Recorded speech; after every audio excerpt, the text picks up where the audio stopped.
En el living de News Digitales, con la sección Deportes, empezamos una nueva entrevista. Nos metemos de vuelta en el mundo del fútbol profesional. Estamos con Daniel Vega, máximo goleador histórico de Platense, pero muy identificado con Huracán. De hecho, es el actual secretario deportivo del club. Daniel, buenas tardes, ¿cómo estás? Gracias por venir. Bueno, muchas gracias igualmente, y es un privilegio estar acá. Bueno, el privilegio también es nuestro de tenerte. Para comenzar, vos además de, exfutbolista, ejerciste también un poco como periodista deportivo, sos contador público. Contanos en qué momento empezaste a estudiar de la carrera y cómo era estudiar en esos momentos donde quizás no estaba tan presente el gran trabajo que hace hoy, por ejemplo, Pablo Burtoboy con la gente de agremiados, con la gente de FIPRO. ¿Cómo era estudiar en el fútbol profesional de Argentina en ese momento? Bueno, antes que te cuente la personal, me saco el sombrero cuando nombras a Pablo Burtoboy, que además de considerarlo un amigo, es nuestro referente en el área educativa de los que somos futbolistas hasta el día que nos toque partir.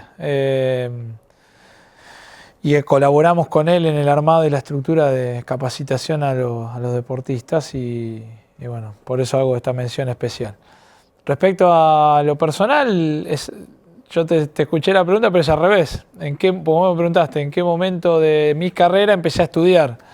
Y es al revés, yo estudié y después me desarrollé como futbolista profesional. Arranco mi carrera universitaria, que creo es hacia donde vos me preguntás por mi rol y mi profesión de contador. Y a los 2 años de mi carrera, año y medio, es donde debuto profesionalmente como jugador de fútbol. Ya tenía metidas exactamente 12 materias de carrera de contador cuando debuto en primera en Platense, que es el club que me abrió las puertas del fútbol grande. Más allá que en paralelo toda mi vida hice una y otra cosa y para mí no era una u otra, eran las dos. Y a las dos las tenía que cumplir, era un mandato familiar y una promesa que me había hecho a mí mismo de no dejar ninguna de las dos hasta que cumpla los 2 objetivos que tenía de chico. Y mis 2 objetivos eran claros, era ser contador, porque mi viejo no pudo llegar a recibirse para darnos una mejor calidad de vida a los 4 hermanos, a los 4 hijos que tuvo, y somos hermanos hoy en día, y le arruinamos todo proyecto personal.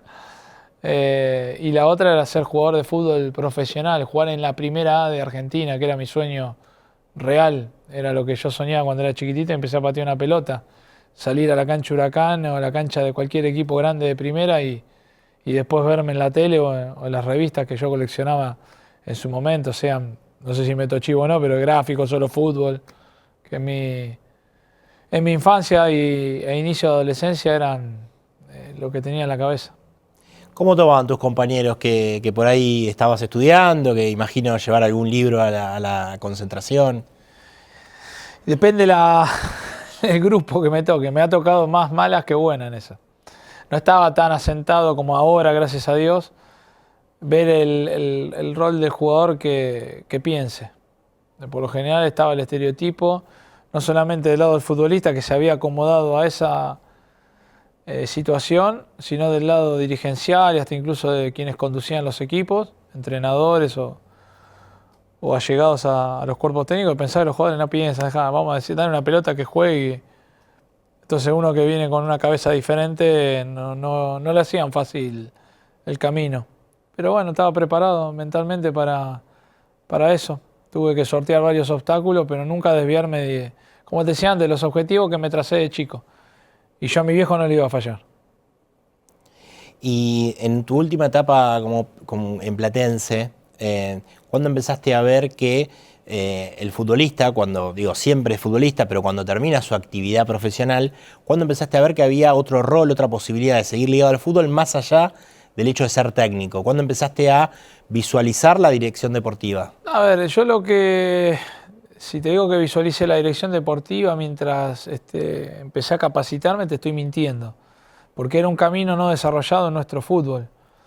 Sí, en el mientras tanto jugaba al fútbol, nunca dejé de estudiar, pero porque era un modo de vida. O sea, en principio, una vez que me recibí de contador en el año 2007, yo me abría lo que era la carrera profesional de por sí. No había jugado en primera A todavía, sí había jugado en el ascenso, Entonces me enfoqué a cumplir el otro objetivo que tenía.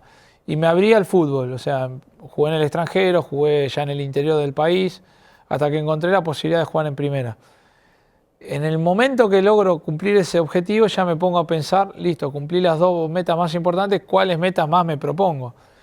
Y en esa idea de generar objetivos y visualizarlos, me di cuenta que había un más allá del fútbol, porque hasta ese momento uno no lo transita, entonces que me tenía que preparar. Estamos hablando que tenía 27, 28 años, o sea, tenía carrera por delante todavía. Pero a mí no me gusta trabajar sobre el problema, me gusta trabajar con previsión. Me lo enseñaron más que nada en la facultad. Entonces me puse a prepararme. Primer estadio que me preparé es el de entrenador, es el más fácil y el que primer camino elige el futbolista. ¿Pero por qué lo decía? Porque para mí la pasión mía es el fútbol. Lo tenía recontra claro. Además de capacitarme como contador, porque trabajo y ejerzo, yo quería seguir ligado al fútbol. Entonces inicié eso. Y en paralelo, una vez que terminé ese título, que lo hice acá cerca en River, dije, ¿qué camino puedo pensar para desarrollarme? Y tenía dos alternativas, las cuales una ejercí para practicar, que era la de periodismo deportivo, que empecé a ver ese camino de salida profesional laboral, y la otra era el curso para orientarme hacia el lado de lo que es el manager deportivo. Y ahí empecé a incursionar en esa herramienta que me empezó a apasionar.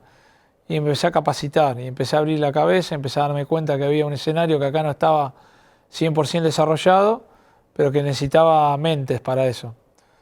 Y bueno, así empezó. Estamos hablando del año 2014, más o menos, que empecé con las capacitaciones y los estudios, y recién lo empecé a ejercer una vez que me retiré en el 2021. Así que yo me preparé con tiempo y fui visualizando escenarios que todavía no veo que se puedan desarrollar 100% acá en Argentina, pero que me inspiraron bastante, que son de herramientas que se usan más en Europa o incluso en fútbol de nuestro continente, pero en otro estadio de fútbol profesional, como México, Brasil. Pero bueno, me fui preparando. ¿Cómo fue armar la dirección deportiva de Platense? Ahora, antes de meternos en Huracán, que fue, digamos, te retirás y pasás a ser el director deportivo de Platense. En Platense, a ver, el día que con Pablo Bianchini nos ponemos de acuerdo, le comunico que cumplo mi palabra de retirarme con Platense primera. Solo le había pedido un favor, y eso siempre lo cuento, porque si no pareciera como que abusé de algo con el club, cosa que no es cierto, y sí pedí un partido, no porque quería jugar en primera un partido con Platense, sino porque quería que mi papá y mi mamá estén el día que me retiro en la cancha. Y como no habían podido estar el día que ascendemos en Rosario, por pandemia, en ese caso excepcional y ante un pedido del club, pudieron hacer esa excepción y los incluyeron en un protocolo y pudieron verme retirar. Entonces ahí me transmite Pablo que quería que siga ligado al club y que tenía una idea de un armado de estructura de gestión deportiva en la cual le faltaba, pues estaba el rol de manager con Juan Amador Sánchez, y le faltaba la estructura profesional de armado de lo que era una secretaría técnica, que es para lo que se me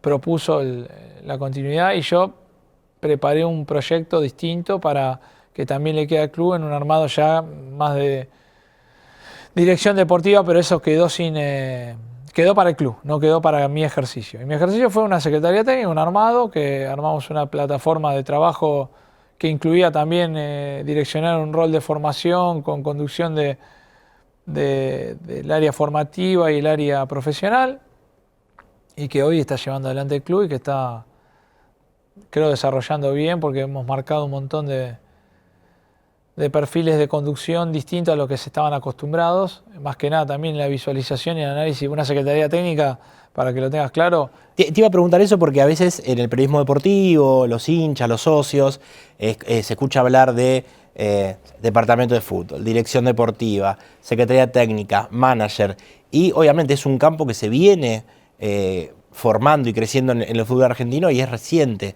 ¿Cuál es la diferencia entre un secretario técnico y un director deportivo? ¿Trabajan en conjunto?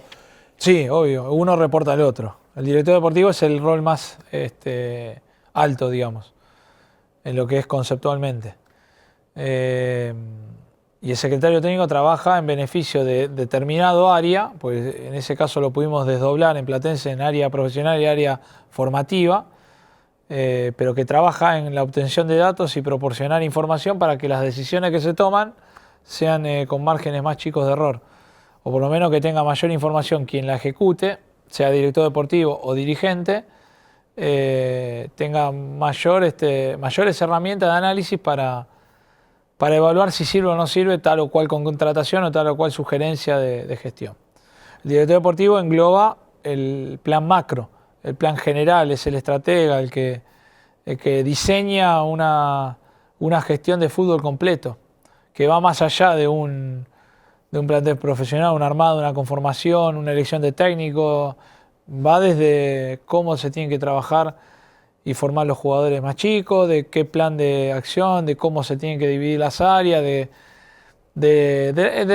un rol más gerencial a lo que es una empresa, para que lo entiendan, que en cambio el secretario técnico es un rol puntual de recopilar información, desmenuzarla y brindarla para que alguien tome otra decisión.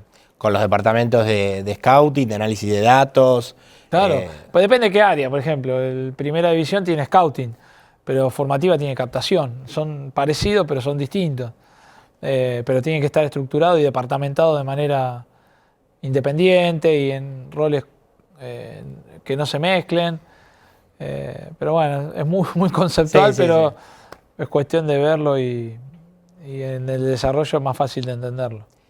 Recién decías, me gusta trabajar, lo aprendí en la facultad por mi formación, con previsión. Sí. ¿Cómo fue tu llegada a Huracán y cómo fue trabajar apuntando a un mediano plazo, a una planificación, teniendo antes que asegurar la permanencia? Pues yo había empezado a trabajar mentalmente en Huracán desde mucho tiempo antes de que empecé a trabajar en Huracán.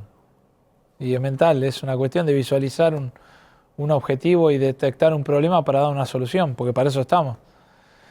Yo soñaba, me acuerdo de, te voy a contar una cosa personal, pero ese año 2022 me agarró en un bache emocional. A mí me generó una tristeza muy grande irme de Platense cuando me fui en el 2021 a fines de año. Y me generó un vacío interno. Entonces no encontraba el camino personal, motivacional. Entonces agarré una locura y dije, bueno, voy a enfrentar miedos que tengo. No tiene nada que ver con esto, pero uno de los miedos que tenía, que nunca supe desandar, era andar en bicicleta. Parece una boludez. Pero no, de chico había tenido esos traumas de caerme, golpearme, que todo lo otro, y dije no. Entonces agarré y dije, no, vamos a enfrentar algunos miedos, y enfrenté ese. Empecé a practicar a andar en bicicleta, ¿y qué hacía? Y ahí es donde empecé a visualizar. Estamos hablando de enero, febrero de ese año. Agarraba la bicicleta y me iba para la cancha de Huracán. Y me iba a la sede de Huracán, y me daba vuelta, y me ponía a pensar. Y empezaba a mirar y empezar a entender el club. Además de lo que uno tiene como hincha. Entonces iba desde Caballito, daba toda la vuelta, me iba hasta la Quemita, volvía, y era la manera que tenía de sacarme algo y usar el tiempo para, mientras tenía espacios de bache laboral, visualizar objetivos. Coincido con que Huracán venía de un buen momento y ese semestre se cayó a pedazos todo. Y se complicó el club deportivamente de manera grande. Entonces todo ese tiempo que uno lo simbolizo en andar en bicicleta, pero lo simbolizo en el espacio de por qué visualicé Huracán, porque era el lugar que direccioné mi cabeza para ayudar en ese momento. Y coincidió real que junio en realidad me llaman en mayo para ver si estaba disponible y si tenía alguna idea, y ahí dije, listo, ya está. Tenía claro todo lo que había que hacer, clarísimo tenía. De haber ido a la cancha, de sufrirlo con mi viejo y de recorrer lo que no había recorrido, que era el espacio social y de sentir de la calle de Huracán. ¿Cómo fue esa primera charla con los dirigentes de Huracán? Me preguntaron si me animaba a darles una mano en el momento que existía Huracán, que vivía Huracán y que le tocaba transitar, si tenía alguna idea superadora para aportar al momento y qué pretensión tenía. Yo me acuerdo que fue así, en ese orden la charla. Y las 3 era cuando arranco a trabajar. Tenía claro todo, ni siquiera quería plata. Yo quería mostrar que era útil para Huracán. Y en ese momento le dije, paguen lo que ustedes quieran, déjenme trabajar con libertad nada más, que yo sé lo que hay que hacer. Si les digo vamos para acá, síganme porque tengo claro que hay un camino que no está dando resultado y que hay que reformularlo. Y yo los acompaño en todo. Voy a hacer primero poner la cara, pero créanme que tengo claro hacia dónde tiene que cambiar la idea del club y no va solamente con cambiar un resultado de salvar del descenso, sino que tiene que ver con la consecuencia de lo que hoy se está desarrollando, que es un proyecto. Huracán hace 2 años y monedas, estamos hablando junio, que estamos en septiembre casi, 2 años y 2-3 meses, que está en la tabla alta de peleas de torneo. En dato puro estadístico, Huracán viene River, 150 puntos desde que nos tocó asumir, más o menos sacó en torneos locales, Boca 140 y pico, Huracán 140. Los 3 equipos que más puntos sacaron desde junio del 23 en torneos locales que nos tocó asumir hasta hoy, es así. Y nosotros queremos acostumbrar a que la realidad de Huracán sea sostenida en proyecto a eso, que va en niveles deportivos altos de primera división y en formación de juveniles que vino a posteriori. Una vez logrado el objetivo, nos desarrollamos más hacia el área que creemos más importante del club, que es formar. Por eso te digo, recorrí todo antes de... No miré solamente cómo jugaba el plantel de primera, entendí todo lo que había y cómo se manejaba el club para saber qué decir y qué aportar al momento. Y la formación de Huracán era vital y es vital, todavía no lo terminamos de hacer el quiebre, pero estamos camino a... Solo con decir que este año, después de 2 años y pico, debutaron 4 jugadores en primera, de los cuales uno está tasado en más de 5 millones de dólares, como por ejemplo Leo Pérez, ya habla algo. Y no solamente eso nos quedamos, porque el resto sigue formándose. Hay 5 jugadores convocados en juveniles de selección nacional, que no pasaba en Huracán tan seguido. Tenés que remontarte a Gese, Gauto en categorías mayores, 2-3 años para atrás. Ese cambio es el que tiene que ver con un proyecto, con una idea de dirección deportiva. Vos sos contador y sabés que todos los clubes en Argentina necesitan vender todos los años. En Huracán había levantado... También. Claro, por supuesto. Huracán tenía un equipo que andaba muy bien y de pronto tiene que vender a Alarcón, Echeverría, Tobio, Fattori, alguno más que no me acuerdo. Parecía desde afuera, los que mirábamos, parecía muy difícil rearmar ese equipo.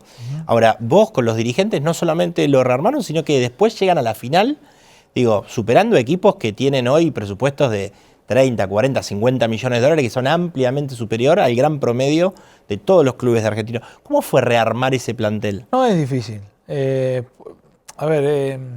Primero que no hay que casarse con los jugadores. Es una frase que me enseñó un sabio del fútbol llamado David Garzón, que hoy es vicepresidente del club y era el presidente que me dio la posibilidad de trabajar en el club que amo, y que tiene razón, porque uno se encariña con los jugadores, pero hay momentos y momentos de los futbolistas, y hay que entender esos momentos, más para clubes como los que habitualmente tenemos en nuestro país, que por economía, por calidad de vida, por lo que sea, hay otros mercados que quizás seducen más. Entonces tenés que saber entender esos momentos. Y siempre prepararte por eso hablo de previsión, siempre prepararte para un escenario diferente y buscar en base a datos. Nosotros buscamos en base a datos, en base a ver qué rendimiento nos puede dar comparado con lo que tenemos. Buscamos estadísticas de jugadores de acuerdo a diferentes sectores de la cancha y de acuerdo a cada funcionalidad del jugador. No sé, ejemplo, el mediocampo que hiciste mención vos, Echeverría, Alarcón, Fattori, tenía 2 características. Era muy buen distribuidor de pelota, había buenos primeros pases de salida en ese sector de la cancha y tenía buena recuperación de pelota. Entonces nosotros tenemos que visualizar escenarios de que los que contratamos tengan esas condiciones. Ojeda lo tiene, el Colo Gil lo tiene, Matco tiene mucha buena distribución, ni que hablar de calidad de juego. Cantillo, que venía, era el mejor pasador de la liga colombiana en efectividad. Bueno, nosotros buscamos armar un plantel que no tiene que ver con traer 3 titulares, sino con armar una buena competencia interna que no quede vacío una zona de la cancha para que después haya mejor competencia externa. Así trabajamos nosotros. Y así estamos preparándonos para lo que viene. Por acá vamos a tener que seguir esta rueda hasta que se acomode finalmente la economía y la finanza del club, que va camino. ¿Cuánto tiempo antes empiezan a trabajar un mercado de pases? ¿Y cómo es esa metodología de trabajo cuando se decide y quién decide reemplazar a tal jugador? O supongamos que ya se vendió, hay que reemplazarlo. ¿Cómo es esa metodología de trabajo y si hay una duda entre lo que proponen desde la Secretaría Deportiva y los dirigentes? No viene. Tenemos que estar todos de acuerdo, y el técnico principalmente, que es quien lo lleva a cabo. ¿Sí? No, acá tenemos que estar todos de acuerdo, para que no haya... No, yo hubiese hecho, no. El técnico dijo que sí, nosotros estamos de acuerdo y los dirigentes lo pueden ejecutar, se trae. Si no, se busca otra alternativa. Hay. ¿Te ha pasado, yo me imagino, alguna vez por ahí marcar a algún jugador que no tiene una edad de reventa, que los dirigentes pueden decir... Sí, puede pasar, y también hay jugadores que tienen edad de reventa pero que no te dejan nada al club, pero te sirven deportivamente, que también los aceptamos. Pellegrino. Claro. Sirvió un montón, deportivamente. Económicamente, bueno, no teníamos ninguna chance de traerlo con posibilidad de comprarlo o no, y de que nos den una opción de renovación al semestre que tenía que cumplir acá. Pero bueno, sirvió mucho deportivamente y nos enseñó un montón de cosas, de hacia dónde hay que direccionar perfiles de búsqueda, que era lo que te quería decir antes en Platense, que es lo que mejor creo que ha quedado de nuestra gestión en el club. Tanto pelear por perfiles de elección de jugadores, encontró Platense en un último plantel conformado, bajó mucho el promedio de edad, que era una lucha constante que teníamos nosotros, y compitió mejor. Hoy el fútbol moderno no va por el nombre, va por la realidad deportiva de valores físicos, de valores de intensidad de juego. Cambió mucho el fútbol. Estamos en un momento donde hay un auge de el análisis de datos, el Big Data, ¿no? A la hora de traer un jugador a un club de primera, ¿cuánto pesa el dato, pero también cuánto pesa el contexto? Es decir, sí, las características de la liga. La conducta. La conducta. Sí, sin ninguna duda. Se analiza todo. No es solamente el dato o la visualización, hay que después estudiar el perfil, si encaja dentro de la idea de un armado que tiene el cuerpo técnico, de un plan que tenemos como club. No es tan, a este me gusta, lo traigo. No es así. Lleva tiempo y se trabaja con antelación. Vos me preguntaste recién cuánto tiempo antes trabajamos los mercados. No dejamos de trabajarlo en ningún momento del año, porque hacemos seguimiento de jugadores y vemos valores de diferentes ligas para ver quiénes están en los rankings más altos de acuerdo a las posibilidades de búsqueda y de acuerdo a las posibilidades que tiene el club, está claro. Eso no se deja de trabajar nunca. Por eso hay un departamento especializado, que es una secretaría técnica, en la cual tenés scouting y gente que trabaja en datos, departamento de datos, que nosotros todo el tiempo estamos en diálogo permanente, en el caso mío con mis compañeros de trabajo, para que todos los días tenga un seguimiento, una explicación o un informe de tal o cual búsqueda que podemos llegar a tener. Obviamente, mientras se desarrolla el torneo tenés que estar atento por cualquier contingencia que permita el reglamento utilizar, y si no tenés que trabajar para lo que viene. Es así, por finalizaciones de contrato, por no sé, posibilidades de venta, no lo sé. Tenés que estar atento. En todos los clubes del mundo, con los refuerzos, no se acierta, digamos, el 100% de los jugadores en cuanto después al rendimiento posterior. Todos los clubes. En general, ¿por qué se falla a veces con un fichaje de un jugador? Pues porque son personas, no son robots. Es muy simple. Te lo hablo como jugador, si querés, como exjugador. Sí. Yo no jugaba bien en todos los clubes donde jugaba. Me ponía la camiseta de Platense y me iba bien. Me sentía muy cómodo. Era muy feliz jugando en Platense. Soy hincha Huracán, amo Huracán, jugué para Huracán, metí 4 goles. Un desastre fue. Me fue mal, pero porque me superó la emoción, me desarrollé distinto, no sé. Hay lugares y lugares. Lugares y lugares para cada jugador. Por eso te digo que en el análisis general se puede errar y hay que tratar de entender los contextos para que se desarrolle cada uno. Las cuestiones personales, de vida. Obviamente que esto, la mayoría es prueba y error en algunos casos. Pero bueno, nosotros en este área deportiva que nos toca desarrollar principalmente en Huracán. En Platense en estadística no fue así, pero sí en Huracán. En las incorporaciones que hicimos nosotros, el desarrollo de margen de utilidad positiva de los jugadores que vinieron en nuestra gestión supera el 50%. Más de la media. Más de la media, lo cual en promedio en el fútbol argentino no supera el 30%. Nosotros sabemos que estamos dentro de todo bien direccionado. Ahora tenemos un 40 y pico que decís, trajiste este. No, tienes razón, sí, salió como pasa, pero es normal. Lo que pasa es que nuestro porcentaje mayoritario superó en valor lo que, no solamente deportivo, sino valor económico y de resultado, a lo que no se acertó. Pero está dentro de la lógica. No, sucede en todos los clubes, aunque sean de elite. Le pasa a Real Madrid también. Es estadística pura a nivel mundial. A la hora de armar el plantel, ¿ustedes se manejan con topes salariales? Digo, imagino que un tope general y después algunos topes por línea, o eso independientemente... No manejo la plata del club. Eso es una de las condiciones que puse en mi labor, en ese momento cuando me tocó hablar con los dirigentes. La condición es que acá, como el fútbol se maneja, es distinto, por eso te digo que me tocó, tuve mucho tiempo de preparación, por eso te digo, el fútbol argentino no es lo mismo que el fútbol internacional.